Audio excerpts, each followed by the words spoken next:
So first of all, it's been almost a week since the Salford game. What are your reflections on that match? When we watched the game back, we analysed not just the positives, the negatives, and listen, we were disappointed in the result. Of course we were, but when we take the emotion out of it and watch it back, we looked at there was some really good things in the game. When we were going forward, we scored 3 goals and could have scored more, if we're honest. However, there was little bits of the defensive organisation to a point, and when I say that, it's not just back four, the whole team, just little bits, little tweaks that we can improve on. And having analysed the goals in the second half, the first 2 in the second half just came from long balls and knockdowns that we didn't feel we got there quick enough. And like I say, we've gone through it. We will improve on little bits, but moving forward, we need to keep what we're doing well and also just tweak a little things we're not doing so well. But if you look over the course of the 4 games, we've shown that we can score goals and we can stay tight at the back. So we just got to get the balance right between the two. And we know the performances have been there in parts. We just need to make sure we do it for the 90 plus minutes and we get a result Saturday. You say 90 plus minutes, there were almost 20 minutes added on, obviously, across the 2 halves last week. With some games approaching the 2-hour mark now, how are the new rules affecting your preparation going into fixtures? It makes it to the point that you realise your squad's so important, substitutions. So when you're making substitutions now, people, and this is all of us, staff, players, even fans, supporters, realise on the 80th minute where you're thinking, oh, there's only 10 minutes to go.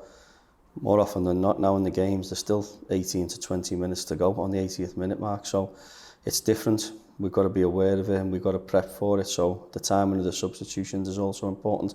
And again, at the same time, there's times where players will just show a little bit of fatigue going into the latter stages of the game. So even though they've performed really well, there might be times you just have to bring them off due to fatigue, because like you said there's an extra sometimes 24 minutes being played in games, and it's a lot longer. It's like another half of a half almost. So that will we've got our data people. I mean, we've got Andy Hodgson here who does the sports scientist, and after we've had a few more games, you'll be able to analyse the data over the games and see what the difference is and how it will affect the physical performance. After a really busy run of games then to start the season, how has the benefit of a full week's training affected your plan for the match this weekend? It's been good to get a full week's training, but we know what the league's like. It is going to be Saturday, Tuesday. You've got to learn a lot in game and then in the classroom afterwards, in the analysis room, making sure that you debrief games and you prepare for games in the classroom.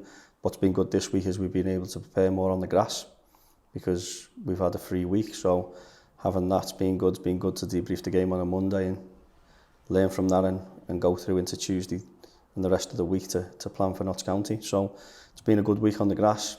Like I say, we feel the performances have been some really positives in it, but ultimately it's all about winning games, and we've got to make sure that we get the supporters the results now that they crave.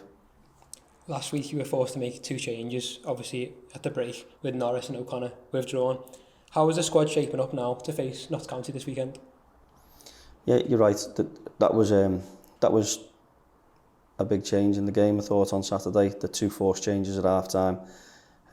It just disrupted our flow a bit. Shouldn't have, but it did. 2 players coming off who you'd never usually bring off.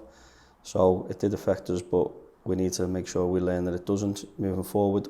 And I think regarding the ins and outs, we're hoping that we might get 1 or 2 coming in, 1 or 2 going out over the next few days. We've been pushing on with a few, but the loan market's been really slow at the moment. Premier League clubs, because of their volume of game, especially ones in European competition, have been a bit slower letting players out on loan across the board. So we are still looking to do a little bit of in and outs, but ultimately we've got to prep with what we've got now going into Saturday's game and making sure we're ready for Notts County. Notts County obviously newly promoted to League 2 this season. What do you expect from them as a team this weekend?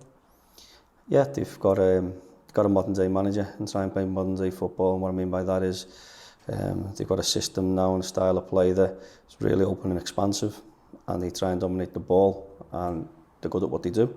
But we've got to make sure that we're ready to deal with that and manage that And then at the same time, when we turn the ball over, we have a way of playing that hurts them and can get at them and cause them problems.